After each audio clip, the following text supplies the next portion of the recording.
this is Sherry Hayes with MomDelights.com. I'm the mom of 15, been homeschooling for 32 years, maybe 33 years, give or take a few, right?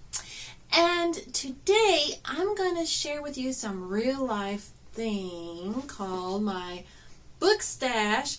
And right now I am doing I have a 17, a 15, and a 12-year-old that I am homeschooling. So this is like teen stuff. I know a lot of people it's kind of easier in the elementary grades because you're like reading, writing, arithmetic. But when you get into the teen ages, what do you have them read? What do you have them do? I mean, it's kind of a fuzzy area. That's why a lot of homeschoolers send their kids to public school and high school, because they kind of feel inept, like they feel unequal to the task. But I'm telling you, if you got your teens at home, you have an amazing opportunity, both for you and your kids. It's really a great time. And the suggestions that I have on here now, I'm not showing everything we're doing, okay?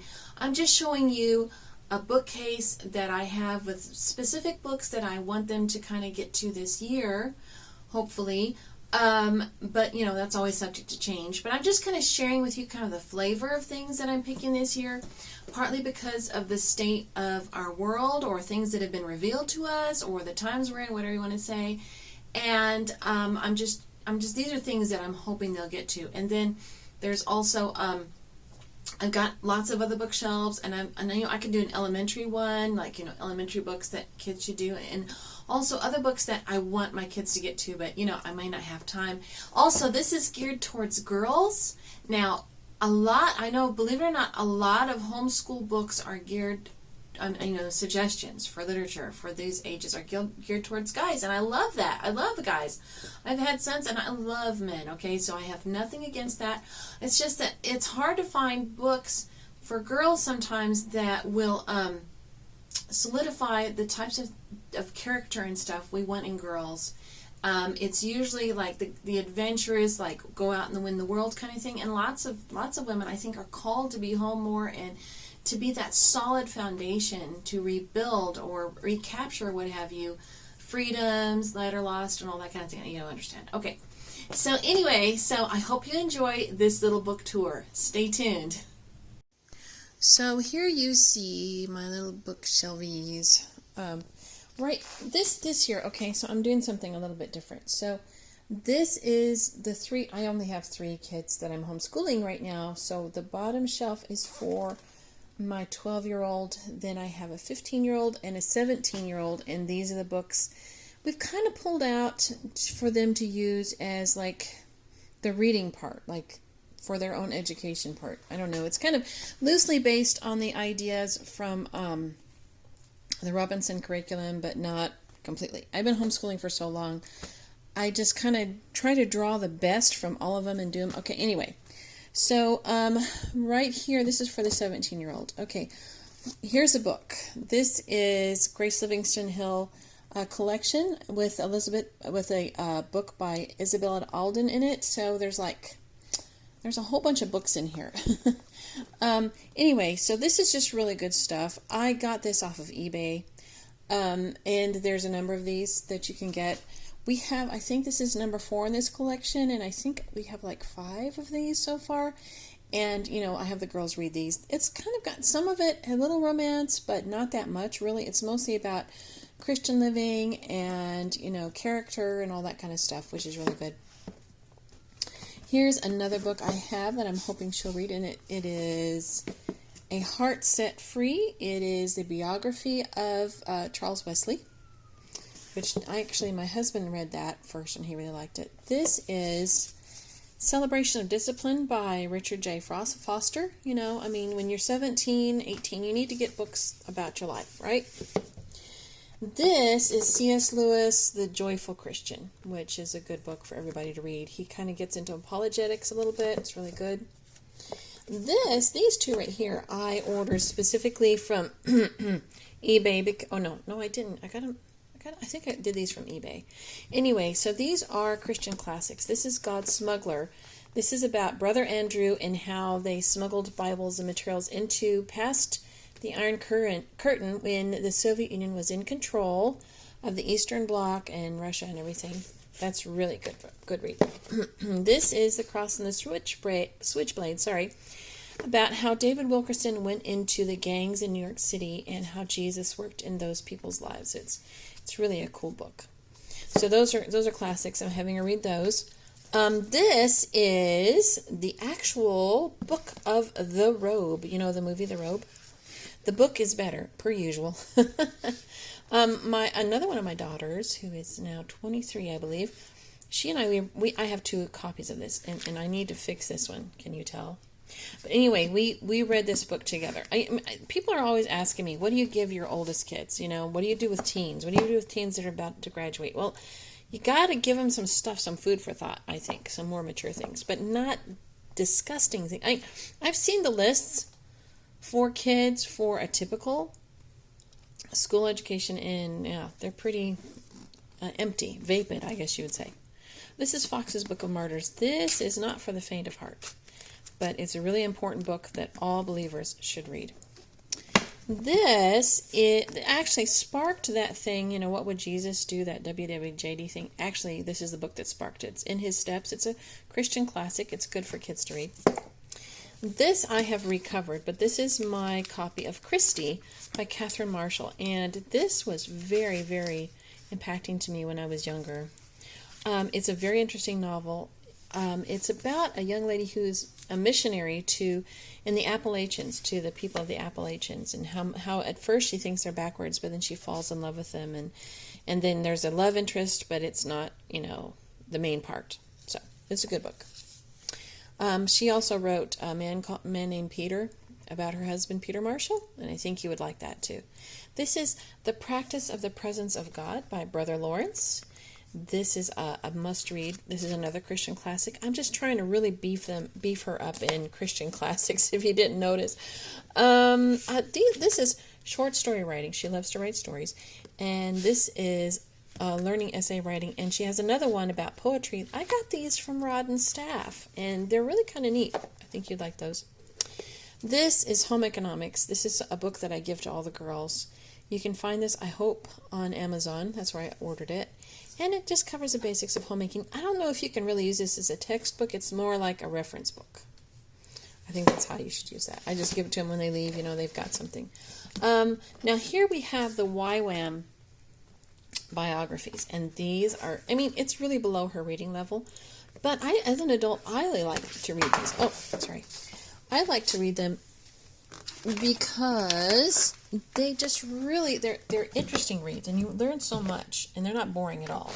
The writers, Bengi, I think the writers are really good writers, and so it's not a boring read, and I think they really, because they're YWAM, they really have, there's a sense of God's power in these books. They're not just boring, dry things. I've read those before. They're yucky. This is Stepping Heavenward. I designed this and covered it and printed it and bound it myself. So you can get it for free off the internet. This is a novel by Elizabeth Prentice about a young lady, and from the time when she's a teen till through the time when she's married and she has children, and just kind of how God has to work on her heart to get her to walk closely with Him and to glorify Him in all different situations that we face as women, you know, different situations. So that's a really good book to read. So that's basically, now she's got some that she's reading right now that aren't in here, but that's, you know, it just gives you kind of a flavor.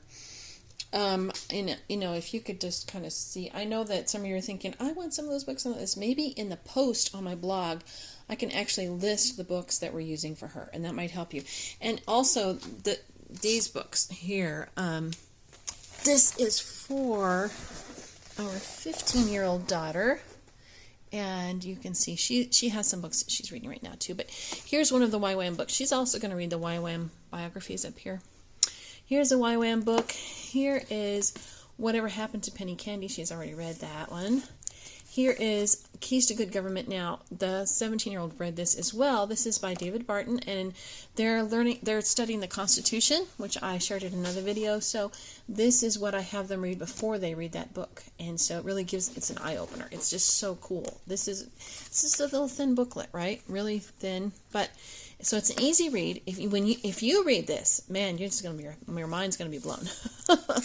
Now, this is something I got a number of years ago. I got it at Sam's Club of all places, but it's 700 Years of Classical Treasures. It goes through all the different periods of music, and you get like a sampling of all the different music. It has CDs with it, and it explains the different periods of music. So she's going to do that. This is a book every person should read, not just every teen. It's 10 books that screwed up the world and 5 others that didn't help. And it goes Marx and Engels, Mill, Darwin, Nietzsche, Lenin, Sanger, Hitler, Freud, I can't read that one, Mead, Kinsey, it's all in there. So, yeah, this guy right here, Benjamin Weicker, actually his wife has followed me, and we've corresponded because I wrote a book and I spelled his name wrong. Isn't it funny? Anyway, he's written other things. He wrote the book about the periodic table that has been put. What is it called? The story of the periodic table, or something like that. Anyway, he wrote that for kids. It's really good. So he's a good author. This is From Sea to Shining Sea. I'm not sure. Yeah, I think she's going to read this actually after, because she's going through all the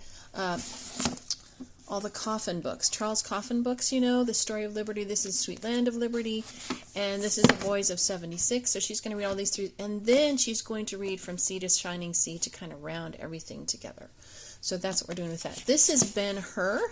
This was done by Focus on the Family a little bit back, but this is really a good, oh goodness sakes, got water damage. We got this almost brand new. Anyway, so it has like illustrations, and it's very, very nicely done. And this is such a compelling book. If you have a chance to read this yourself, if you've watched the new movie, just throw it in the trash. It's no good. The old one is more close to the book, and it's really, really good. Well done with Charlton Heston. It's worth the watch. And also, she has the other copy of The Robe, so she's going to be reading that, which will be fun. I gave her this book, Shackleton's Endurance. I don't know if you know that story. It's just an amazing story. So she's going to read that. This was also published, I believe, by Tyndale, and it has a foreword by Focus on the Family, I think, Dr. James Dobson. Yeah. So anyway, this is a really, really good book. I mean, it's really riveting and really good. She's also reading The Joyful Christian. I just had a different copy for her. And I already showed you these ones. Let's see. This is Uncle Tom's Cabin. Oh, this is such a fun read. It's riveting. It makes you think. It makes you understand the times, but it's also got some really funny parts in it. I've tried reading her other books, by Harriet Beecher Stowe, and they weren't as good. I mean, this is like her opus or something. It's really good. This is C.S. Lewis, The Hideous Strength. Now, this is from his other books, and this is science fiction. This is his science fiction series, and they are really good. You can learn a lot allegorically. You can pull a lot out of these books. Has 3 books to it, I think, and so she's reading all 3. Here's another of those Grace Livingston Hill collections that she's reading. Of course, she has to read some Jane Austen. Here's some Emma. Here's Clara Barton. There's another one of those YWAM things. This is a really good book. This is an actual autobiography. This is Evidence Not Seen. This is about a lady who was captured by the Japanese during World War II and what she went through. And it's really got a lot of faith in there. It's really faith-building. This is Tramp for the Lord. I don't know what this paper is doing here. This is Tramp for the Lord. This is Corrie ten Boom after she came out of the concentration camps and how the Lord had her travel all over the world. This is full of miracles. It's a lot of fun to read that. She's going to read some Dickens. This is Oliver Twist. She's decided her younger sister is going to be is currently reading Great Expectations. Okay, I have my kids read things that are positive and help them with their emotional selves. And this is the 4-8 principle based on Philippians 4:8. I don't agree with everything in this book, but it still helps young people especially to keep from being filled with self-pity.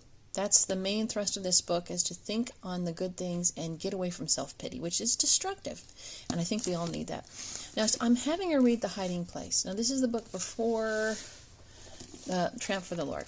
This right here is, I don't know, it's this very famous, I would think that everybody would know about this, but not everybody does. But anyway, this is the story of Corrie ten Boom and her family that hid Jews during World War II, and then her experiences in concentration camps with her sister Betsy. And I've read this probably about 8 or 10 times. That's that good of a book. And especially, I read it like 4 or 5 when I was just a teen. So it's really, really that good. So anyway, that's what I'm having her do. Now, down here, I have a lot of, not everything, but a lot of what I'm having. Sorry, it's a little messy. You don't have any messes at your house, do you?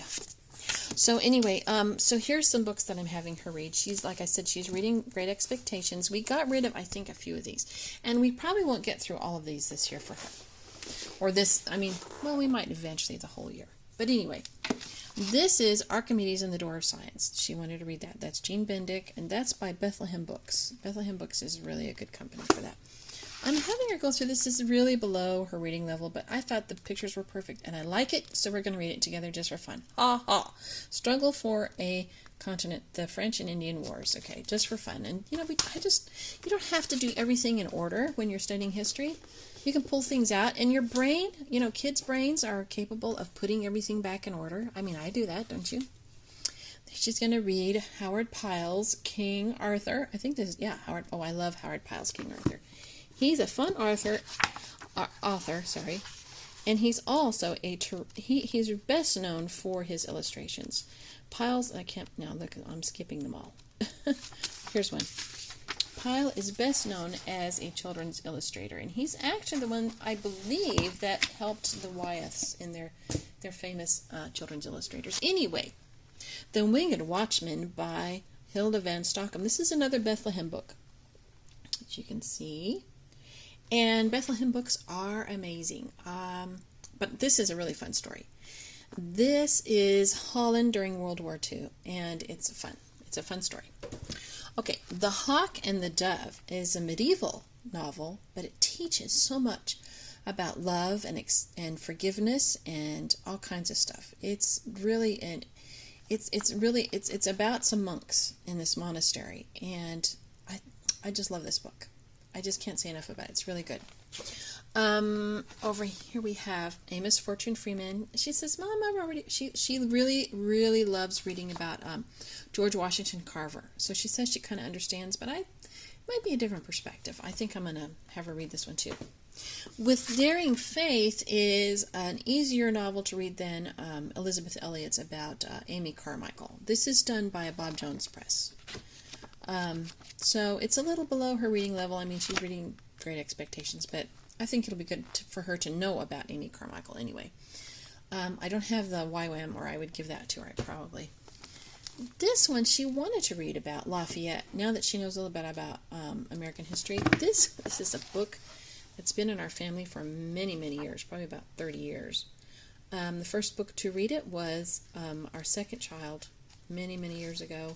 I think he wrote his name, and there he is, his name. But anyway, so I'm having her read that so she knows about that. She wanted to read about that. And C.S. Lewis, oh, what a fun read, you know. This is one of those YWAM biographies. It's great. Okay, so this is Nicholas Nickleby, and she really wants to read this as well. And she's really a fast reader. She's kind of precocious. So, yeah, she'll have no problem with this. And we love the movie adaptation of this. It's really good. Let's see, and here is Jean Stratton Porter's Laddie. Everybody in the whole family has loved Laddie, so she's going to read that one. I printed and bound this myself from, excuse me, from Gutenberg, and I formatted it. I have to put a link, when I do the blog post, I'll put a link how Rosegate Harbor has a way that you can take Gutenberg text and put it in Word and then format it to where it prints out better. But anyway, now in my father's house is a Corrie ten Boom book, and it's about her life growing up with her parents and how she came to the Lord and different things that happened in her life before the hiding place. So I'm going to have patience. It's a sweeter read for a younger person. This right here is Sense and Sensibility. Of course, we have to have some Jane Austen. The Pilgrim's Progress. I mean, you can't have a well-rounded education without that one, right? This is Rip Van Winkle, and we're just going to have fun reading that. It's Washington Irving. It's a real simple read, but it's illustrated by N.C. Wyeth. And so I was telling you how N.C. Wyeth is considered, just this amazing author children's illustrator. These are just his little pen drawings, but this is one of his renditions of Rip Van Winkle. And he's just an amazing, amazing artist. So we just, we have a lot of artistic talent in our family, and so we really like those artists. Well, this is The Mystery of the Periodic Table. Here it is. Benjamin D. Weicker. I was telling you about him. So here's this. And that's a lot of fun. Oh boy, if you got a kid who's not really that technical in science, but they need to know certain, this will enthuse them. These books are amazing for that. Okay, so this is one I want her to read. I think all our kids need to read this. This is a book I've had for a while. It's We Had Everything But Money. It's about how people survived and thrived during the Great Depression, and it's first-hand stories. People who actually went through it. Taste Reward made kids' work worthwhile, and so they talk about our parents were our greatest gifts. The good earth provided, how they had to work hard. Here, favorite restaurant served T-bone for 75 cents. Fish, potatoes, and milk made economical meal. Home bakery kept family off relief. I guess they baked at home. Search for work kept family on the move. These are real stories of real people. Pay cuts forced family to relocate. And hobos came from all walks of life. Days of riding the rails remembered. Depression hit us like a tornado. And here's the lines. Well, it just talks about a lot of the ways that they coped during those times, and they kept their families together as much as they could, and how they overcame. Like using flour sacks to make bloomers and dresses out of them. Different things like that. So, well, let's see. I think that's pretty much what we're doing. I hope you enjoyed this little book tour, and I'm hoping to get more up of real things we use, because I know it's one thing to talk about theories and this is what I'm doing, but I always enjoy it when somebody shows me exactly how it works, what things they're actually using. I hope you noticed out of all these books that they're not the fanciest, they're not the newest. There's a few new things I have and a few things that are, top notch, but by and large, I get these used, and, there have been things that have been laying around, or, they're cheap. There you can find them cheaply, just like the practice of the presence of God. You can get that for a song every place that sells Christian books, and you can download it for free on the internet and print it out. Lots of the stuff that I use for my kids, I try to get the cream of the crop. When we moved about 800,000 miles away, what we did was we had to go through all our books and get rid of the stuff that wasn't important. So I kind of only say the stuff that's really good, and there are a lot of it. I had boxes and boxes and boxes of books that we had to they had to load up on that huge semi-trailer. But anyway, so I'm hoping that I'm sharing with you things that will spark ideas. Maybe they won't be perfect for your kids, but maybe it'll spark ideas. You don't have to, listen, there are lists of books that are supposed to be read by young people that are supposed to prepare them for college. But I'm telling you what, they suck, okay? Lots of them, okay, they say that if you want to know, if the people that spot counterfeits, right? The people that they train to spot counterfeit money, they don't show them the counterfeit, they show them the real thing. So that when they see a counterfeit, they can spot it right away because they've been touching, feeling, examining the real McCoy. So what you got to do is you got to teach your kids the real stuff. And when the fake stuff comes along, they can spot it a mile away. Now, does that mean that they'll follow that? Not necessarily so, but you've done your job, right? And you can stand before God and say, Lord, I know I'm a mess. And I know my kids had struggles, but I really tried to listen to you and to do the best I could, right? That's all we can do, So anyway, you be blessed. You have a wonderful day. And remember that Jesus is victor and that he has power over hell and death. Yes, and he is the in preeminence on all things. All things were created by him and through him, and nothing was created that is except through him. And he holds all things together by his word. Read it in Colossians chapter 1, in John chapter 1. Study that today. Oh, and use word of promise. Have you guys heard of word of promise? That's the NKJV that was kind of slightly dramatized by a whole bunch of actors, and you can listen to it for free on YouTube. I actually have the MP3s. Yeah, so I listen all the time. So anyway, blessings. Like and subscribe, okay? I'll see you later. Bye-bye.